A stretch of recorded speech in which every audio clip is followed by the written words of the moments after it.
हमारे पास आज कृष्णा सोपती की कालजयी उपन्यास जिंदगी नामा के कुछ पन्ने हैं, कुछ अंश। और इन्हें पढ़ते हुए ऐसा लगता है जैसे हम किसी पुरानी भूली बिसरी तस्वीर को नहीं बल्कि एक चलती फिरती दुनिया को देख रहे हैं। एक ऐसा पंजाब जो बंटवारे से पहले धड़कता था, सांस लेता था। बिल्कुल सही कहा। ये सिर्फ एक किताब नहीं है, ये तो एक टाइम मशीन की तरह है। सोपती जी की कलम उस दौर की मिट्टी, वहाँ की बोली, वहाँ के रिश्तों को वो हूबहू कागज़ पर जिंदा कर देती हैं।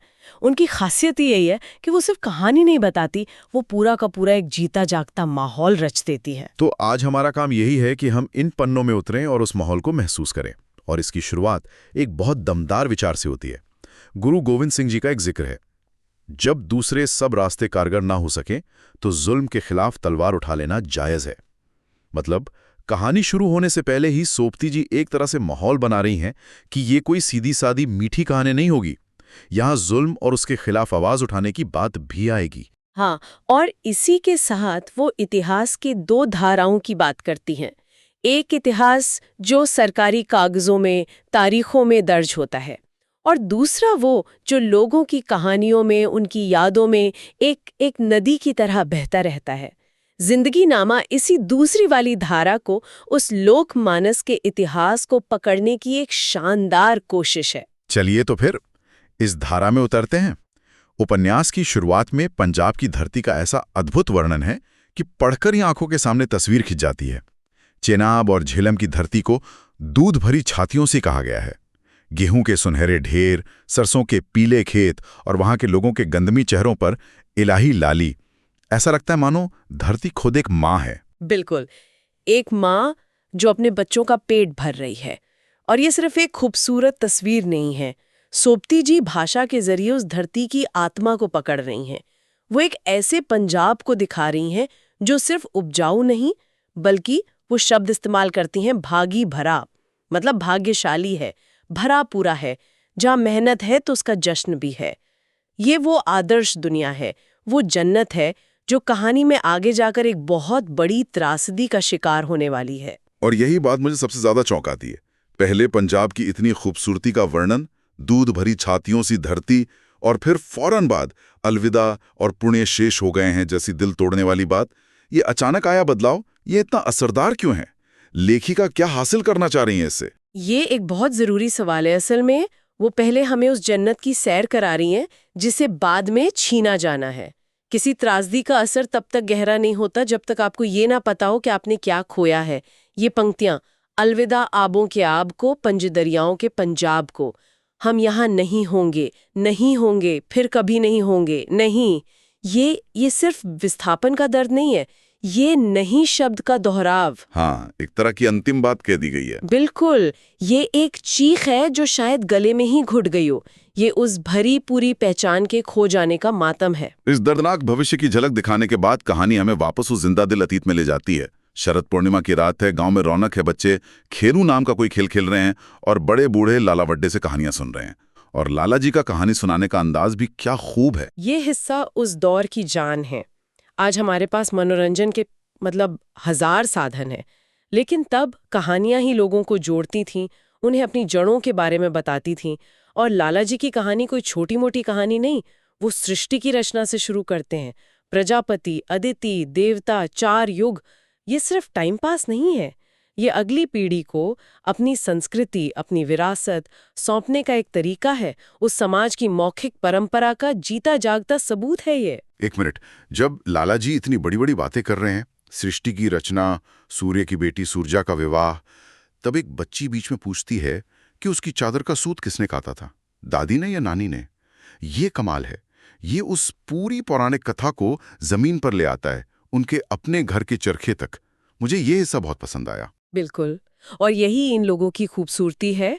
उनके लिए पुराण और रोजमर्रा की जिंदगी वो अलग अलग नहीं थे। वो हर कहानी को अपनी दुनिया के चश्मे से देखते थे। तभी तो एक और कहानी में वो चांद और चिनाब नदी को जुड़वा भाई बता देते हैं। ये वो लोक कल्पना है जो प्रकृति के साथ एक गहरा, एक अपनापे का रिश्ता बनाती है। नदियां और चांद उनके लिए सिर्फ भूगोल या खगोल का हिस्सा नहीं, उनके परिवार का हिस्सा है। तो ये थी उस गांव की सामूहिक जिंदगी की एक झलक जहां सब कुछ साझा है। खेल, कहानियां, त्योहार, लेकिन इस सामूहिकता के भीतर हर व्यक्ति की अपनी एक निजी कहानी भी तो होगी। चलिए उस हवेली के दिल में झांकते हैं जहां शाहनी रहती है। उसकी सुबह का वर्णन ही अपने आप में एक कहानी है। हाँ, शाहनी का किरदार इस उपन्यास का केंद्र है। वो एक ताकतवर औरत है, घर की मालकिन है, नौकरों चाकरों मवेशियों सबका ख्याल रखती है। लेकिन इस सारी जिम्मेदारी के बीच उसके अंदर एक गहरा अकेलापन भी है, औलाद न होने का दुख। उसे अंबरयाल वाली का साया दिखता है, जो शायद उसके अपने मन का वहम है, उसका अपना डर है। शाहजी के साथ उसकी बातचीत भी बड़ी दिलचस्प है। उसमें एक सम्मान है, एक ठहराव है। जब शाहजी गोद लेने की बात करते हैं तो वो फैसला शाहनी पर छोड़ देते हैं। ये दिखाता है कि वो रिश्ता सिर्फ परंपरा का नहीं बल्कि आपसी समझ और इज्जत का भी है। बिल्कुल, शाहनी का किरदार उत्सव और उदासी दोनों को एक साथ जीता है। वो लोहड़ी की तैयारी भी कर रही है, जो खुशी का त्योहार है, और साथ ही अपने अंदर के खालीपन से भी जूझ रही है। वो उस दौर की उन तमाम औरतों का प्रतीक है जिनकी अपनी एक दुनिया थी, अपनी जिम्मेदारियां थीं और अपने अनकहे दुख भी थे। और औरतों की अपनी दुनिया की बात करें तो त्रिंजन का जिक्र आता है, जहां गांव की औरतें और लड़कियां एक साथ चरखा काटती हैं और लोकगीत गाती हैं। ये दृश्य बहुत बहुत जीवंत है। और त्रिंजन सिर्फ चरखा काटने की जगह नहीं थी। सोचिए, ये उस दौर का सोशल नेटवर्क था, महिलाओं का अपना स्पेस, जहां घर परिवार के नियंत्रण से कुछ हद तक बाहर वो अपनी बातें, अपने गीत, अपने दिल का हाल साझा करती थीं। ये एक तरह से उनकी आज़ादी का कोना था, जहां वो सिर्फ किसी की बेटी, बहू या पत्नी नहीं बल्कि खुद होती थी। यहीं पर हीर रांझा और सोहनी महिवाल के किस्से भी गाए जा रहे हैं। और राबिया नाम का एक किरदार है जो मौके पर ही कविता बना देती है। हाँ, राबिया जैसे किरदार दिखाते हैं कि लोक कला उस समाज में कितनी रची बसी थी। उसके लिए किसी बड़े मंच की जरूरत नहीं थी, वो रोजमर्रा की जिंदगी से ही उपजती थी। लेकिन यहाँ एक और सवाल उठता है क्या? कि क्या राबिया जैसी कलाकार को समाज में बराबरी का दर्जा भी मिलता था, या उसे सिर्फ एक मनोरंजन करने वाली मानकर अलग रखा जाता था? सोबती जी इन सवालों को उठाती नहीं, लेकिन उनके किरदारों की बनावट हमें इन पर सोचने को मजबूर करती है। ये तो हुई गांव की सामाजिक और सांस्कृतिक दुनिया। लेकिन कहानी में एक मोड़ तब आता है जब थानेदार सलामत अली गांव में आता है। यहाँ माहौल और भाषा दोनों एकदम बदल जाते हैं। रौब, धमकी और चापलूसी का एक अलग ही खेल शुरू हो जाता है। ये हिस्सा उपन्यास को एक और परत देता है। ये उस समय के ग्रामीण शक्ति संतुलन और कानून व्यवस्था पर एक बहुत सटीक टिप्पणी है। ये दिखाता है कि कैसे सरकारी तंत्र यानी स्टेट और स्थानीय लोगों के बीच एक खींचतान का रिश्ता था। शाहजी जैसे बड़े जमींदार भी थानेदार के सामने थोड़े दबकर ही बात करते हैं। ये उपन्यास को सिर्फ एक नॉस्टैल्जिक सांस्कृतिक दस्तावेज तक सीमित नहीं रखता, बल्कि उस दौर की सामाजिक सच्चाइयों को बेबाकी से सामने लाता है। और इन सभी किरदारों के बीच एक कहानी मुझे बहुत छू गई। वो है चाची मेहरी की कहानी। वो अपनी जवानी के दिनों को याद करती है जब उसने अपने पहले पति के परिवार को छोड़कर शाह गणपत से प्रेम विवाह किया था। ये कहानी अपने आप में एक छोटा उपन्यास है। बिल्कुल। भरी कचहरी में उसका ये कहना कि मैं शाह को चाहती हूं, मैंने अपनी जिंदगी से सौंप दी है, ये उस जमाने में कितना बड़ा कदम रहा होगा। सिर्फ बड़ा कदम नहीं, ये उस समाज के लिए एक भूचाल जैसा था। उस दौर में जहां औरत की पहचान उसके पति और परिवार से थी, जहां उसे एक संपत्ति समझा जाता था, वहां एक औरत का ये कहना कि मेरा शरीर मेरा फैसला, ये एक इनकलाब से कम नहीं था। और समाज ने इसे कैसे लिया होगा? क्या सोबती जी इसके नतीजों के बारे में भी बताती हैं? हाँ, वो दिखाती हैं कि कैसे उसे बिरादरी से निकाल दिया जाता है, लेकिन वो अपने फैसले पर टिकी रहती है। चाची मेहरी का किरदार दिखाता है कि उस परंपरावादी समाज में भी विद्रोह की चिंगारियां थीं, भले ही वो इतिहास की किताबों में दर्ज ना हुई हों। और कहानी का सबसे भावुक पल तो वो है जब सालों बाद उसका पुराना देवर साहिब सिंह उससे मिलता है। उन दोनों के बीच की चुप्पी में एक पूरी जिंदगी की कहानी छुपी है। सही में जिंदगी नामा के ये कुछ पन्ने ही हमें एक ऐसी दुनिया में ले जाते हैं जो सिर्फ खुशहाल और जीवंत ही नहीं थी, बल्कि बहुत जटिल भी थी।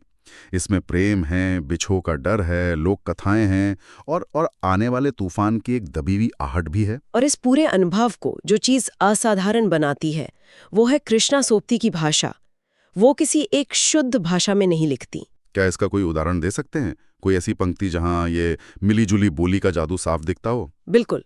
जैसे एक जगह एक किरदार कहता है, कुदरत दे खेड़ निराले ने बंदिया। अब देखिए, कुदरत और बंदिया हिंदी उर्दू के दायरे में आते हैं। दे खेड़ निराले ने खालिस पंजाबी है। ये एक ही वाक्य में पूरे पंजाब की जबान को जिंदा कर देता है। ये कोई बनावटी भाषा नहीं, यही उस वक्त की सच्चाई थी। लोग ऐसे ही बात करते थे।